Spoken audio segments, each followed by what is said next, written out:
ابھی ہماری ایک جماعت گئی امریکہ گئی، اور حیرت کی بات ہے، یہ بہت حیرت کی بات ہے. تو جماعت کے بعد امریکہ والوں نے مجھے خط لکھا، اور اس خط میں یہ لکھا کہ یہ ایسی عجیب و غریب جماعت کام کر کے گئی ہے ہمارے یہاں کہ اس جماعت نے پورے سفر میں کسی سے مال قبول نہیں کیا، یعنی کھانے پینے کی ضرورت کو بھی خود پورا کیا.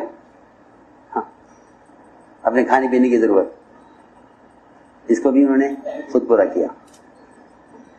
ہم ان کی گاڑی میں تیل ڈلواتے تھے کہ لمبا سفر ہے امریکہ ایک صوبے کا دوسرے صوبے کا سفر 6 گھنٹے 5 گھنٹے ہوائی جہاز سے کوئی سفر ہے،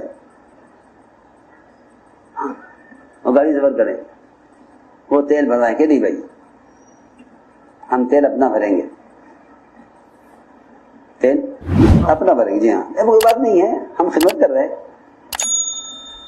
کہ نہیں تیل اپنا بھریں گے. کیوں؟ ایک ساتھی نے کہا کہ اگر تیل آپ کا ہوگا اور بیان ہمارا ہوگا تو بے اثر ہوگا. یہ لکھا ہے علماء نے کہ جو تبلیغ دوسرے کے مال پر ہے وہ بے اثر ہے، تبلیغ دوسرے کے مال پر وہ بے اثر ہے. جی ہاں، اس لیے ابوبکر رضی اللہ تعالیٰ عنہ کی ساری قربانیوں اور تعلق کے باوجود سفر ہجرت میں اونٹنی آپ نے قبول نہیں فرمائی کہ نہیں ابوبکر یہ نہیں ہوگا، یہ تو اسی دن کے لیے تیار کر رکھی تھی. ہم تو انتظار میں تھے کب حکم آوے ہجرت کا. میں نے اس کو پالا اس دن کے لیے ہے، میں کیسے پیسے لے لوں؟ اس کو پالا ہے اس دن کے لیے، میں کیسے پیسے لے لوں اس کے؟ کہ نہیں یہ نہیں ہوگا. ہجرت ہے، واقعی دعوت کی بنیادی ہجرت ہے. نصرت تو ہجرت کے بعد آئی ہے وجود میں، اصل بنیاد ہجرت ہے. جی ہاں، جو اپنے مال پر ہے. ایک علاقے میں سال میں چلنے والے ساتھیوں کی لوگ خدمت کرتے تھے، لو پیسے لے لو سال لگا لو، پیسے لے لو سال لگا لو. ایک صاحب نے مجھ سے پوچھا کہ میں کیا کروں؟ میں نے کہا تو خود ہی غور کر لے، سال لگا رہا یا حج بدل کر رہا؟ کیا سال لگا رہا یا حج بدل کر رہا؟ ہاں، تو میں نے واپس کرا دیا. تو ان صاحب نے مجھ سے کہا کہ میرا تو معمول ہے سال والوں کی تعاون کرنے کا. میں نے کہا یہ ان کا تعاون نہیں ہے، یہ ان کا نقصان ہے. یہ سال نہیں لگے گا. میں نے کہا نہ لگے سال نہ لگے. یہ اپنے مال سے 3 دن لگاویں، دوسرے کے مال سے سال لگانے سے کہیں زیادہ بہتر و مؤثر ہے. یہ 3 دن لگائے کیسے؟ اپنے مال سے. جی ہاں، ایک آدمی دوسرے کا مال سے 1 لاکھ روپے صدقہ کرے اور ایک آدمی اپنے مال سے 2 روپے صدقہ کرے، تو بتاؤ کون سا بھاری ہے؟ بولو 2 روپے بھاری ہے 1 لاکھ روپے پر. جی ہاں، یہ اصولی بات ہے کہ اپنی کمائی سے خرچ کرے. عمر رضی اللہ تعالیٰ عنہ سے ایک آدمی نے آ کر کہا مومنین میری مدد کر دیجئے، میں اللہ کے راستے کے لیے کی محنت کے لیے نکلنا چاہتا ہوں.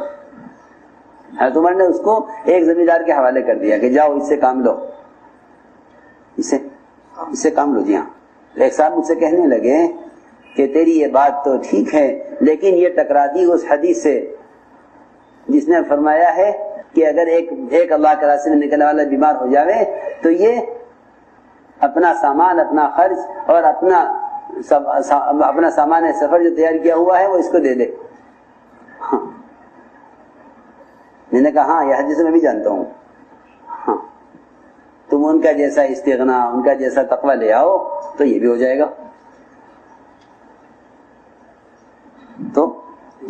گا، ہاں، ان کے جیسا استغنا، ان کے جیسا تقوی لے آؤ. جی ہاں، تم حفظ کے زمانے میں کہو کہ لو پیسے لو کام کر لو. تو میں نے ایک بات عرض کی ہے کہ یہ تقوی کہ مالیات کے بارے میں جتنی زیادہ احتیاط ہوگی اتنا کام مؤثر ہوگا.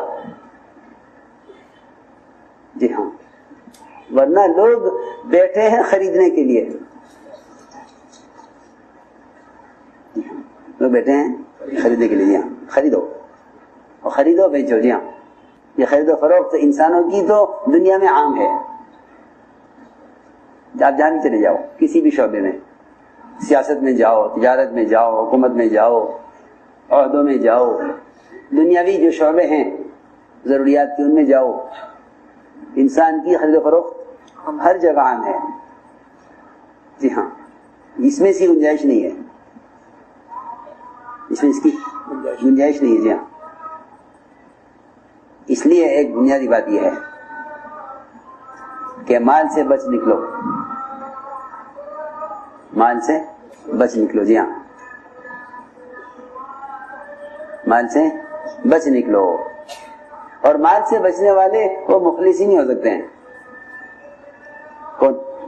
مخلصین. جی ہاں، مخلص مال سے بچ کے نکل جائے گا اور مفلس پھنس جائے گا. جی ہاں، کون؟ مفلس. جی ہاں، مفلس پھنس جائے گا. لوگ مفلس کہتے ہیں محتاج کو، اور یہ بات صحیح ہے. مفلس کا مطلب یہ ہے کہ جو مال کا محتاج ہے وہ مفلس ہے، غریب نہیں. کون؟ فقیر نہیں. جی ہاں، فقیر کو نہیں کہتے مفلس. مفلس کہتے ہیں اس مالدار کو جو باوجود مال کے محتاج ہے. ہاں، اس کو مفلس کہتے ہیں. اس کو، جی ہاں، کون مفلس؟ فلوس والا جسے فلوس چاہیے بس. جی ہاں، ہاں وہ ہے مفلس. جو ایسا فرماتے تھے کہ غنا اور فقر کا تعلق مال سے ہرگز نہیں ہے، غنا اور فقر کا تعلق دل کی کیفیت سے ہے. آپ کو بہت سے مالدار فقیر ملیں گے اور بہت سے فقیر آپ کو غنی ملیں گے. یعنی ہمیں ضرورت نہیں ہے، ہمیں ضرورت نہیں ہے. ہاں، ہمیں ضرورت نہیں ہے. تو ایک اخلاص، اور دوسری بچ نکلنے کے لیے ایک بنیادی عمل ہے، وہ استخلاص. ایک بنیادی صفت ہے. کیا؟ استخلاص. جی ہاں، استخلاص بہت بنیادی چیز ہے. استخلاص بہت بنیادی چیز ہے. جی ہاں، بہت سے مخلصین ہوتے ہیں لیکن استخلاص نہ ہونے کی وجہ سے بھی ضائع ہو جاتے ہیں. مخلص تو ہے مگر استخلاص نہیں ہے. اخلاص تو ہے، نہیں استخلاص نہیں ہے. ہاں، کہ استخلاص ضروری ہے. استخلاص یہ ہے کہ کام کو کام کا ہو کر کرو، کام کو کام کا ہو کر، اس کام کو کام کا ہو کر کرو. یہ استخلاص ہے. یہ کام، جی ہاں، کہ کام کا ہو کر چلو، یہ استخلاص ہے. صحابہ کے واقعات سے استخلاص سیکھو. صحابہ کے واقعات سے استخلاص سیکھو. یہ سیکھنے کی چیز ہے، یہ سیکھنے کی چیز ہے. جی ہاں، استخلاص. وہ استخلاص کی حقیقت یہ ہے کہ اللہ رب العزت کام کرنے والوں پر ایسے حالات لاتے ہیں جس میں یہ دیکھتے ہیں کہ ان کے نزدیک کام مقدم ہے یا ان کے نزدیک اپنے تعلقات والے، اپنے قبیلے والے، اپنی قوم، اپنا صوبہ، اپنا ملک، اپنی زبان مقدم ہے. میری بات توجہ سے سننا، جس کا فیصلہ استخلاص سے ہوتا ہے. بعض صحابہ وہ ہیں کہ جس حضور اکرم صلی اللہ علیہ وسلم نے ان کی قوم کے خلاف فیصلہ کروایا انہی سے. جی ہاں، سعد رضی اللہ تعالیٰ نے ان سے فیصلہ کرایا ان کی قوم کے خلاف. یہ استخلاص ہے کہ نہیں، بات صاف ہے، ہم ان کے ہیں اور انہی کے رہیں گے. اگر قوم یہ کہے کہ ہماری کچھ رعایت کر لو، ہماری کچھ رعایت کر لو، تو استخلاص کے خلاف ہے. میں ضروری بات کر رہا، باطل کے داخلے کا راستہ جب ملتا ہے جب ساتھ میں استخلاص ختم ہو جاتا ہے، وہاں سے باطل داخل ہوتا ہے. ابو سفیان آئے مکہ مکرمہ صلح کی مدت میں اضافہ کرنے کے لیے، تو آپ نے صحابہ سے فرمایا کہ تمہیں اپنی بات پر جمنا ہے اس طرح کہ ابو سفیان مایوس ہو کر اور راضی ہو کر واپس جاوے. راضی کر کے بھیجنا یہ تو اخلاقی تقاضا ہے. راضی کر کے بھیجنا تو اخلاقی تقاضا ہے، اور مایوس کر کے بھیجنا یہ ایمان کا تقاضا ہے. یہ ایمان کا تقاضا. ہاں، مایوس کر کے بھیجو، باطل کو مایوس کرو. جی ہاں، سنو غور سے، باطل کو مایوس کرو ہماری ایک مشکل یہ ہے کہ جب ہماری طرف دعوت آتی ہے کسی دوسری جانب سے تو ہم چاہتے ہیں کہ انہیں بھی خوش رکھو، انہیں بھی خوش رکھو، تاکہ تم دونوں طرف سوار رہو، جس طرف کی جیت ہوگی اس طرف ہو جانا جی،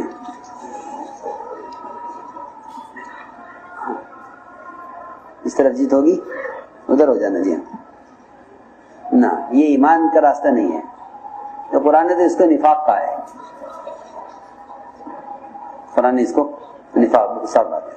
دو کشتی کے سوار بن کے چلو، جو ڈوبے گی اسے چھوڑ دینا، جو تیرے گی اس میں ہو جانا۔ اللہ کے ہاں، اللہ کی ایسی کوئی گنجائش نہیں ہے، ایک طرف ہو جاؤ جی ہاں، تذبذب میں مت رہو، تذبذب میں مت رہو۔ نجات کے لیے شرط ہے یہ کہ آدمی تذبذب میں نہ رہے، تذبذب میں نہ رہے جی ہاں، اجتماعیت کے ساتھ رہو۔ اور یہ کون فیصلہ کرے کہ اجتماعیت کدھر ہے؟ کہ اس کا فیصلہ، جو اجتماعیت کا فیصلہ جو کرتا ہے وہ پرانا معمول کرتا ہے ہمیشہ، ہر چیز میں، ہر چیز میں پرانا معمول۔ کہ پرانا معمول کیا ہے یہ دیکھو جی ہاں، پرانا معمول کیا ہے؟ ہاں، اب میں اس کی مثال دیتا ہوں چھوٹی سی، یہ ایک مثال ہے، یہ کوئی واقعہ نہیں ہے، مثال ہے۔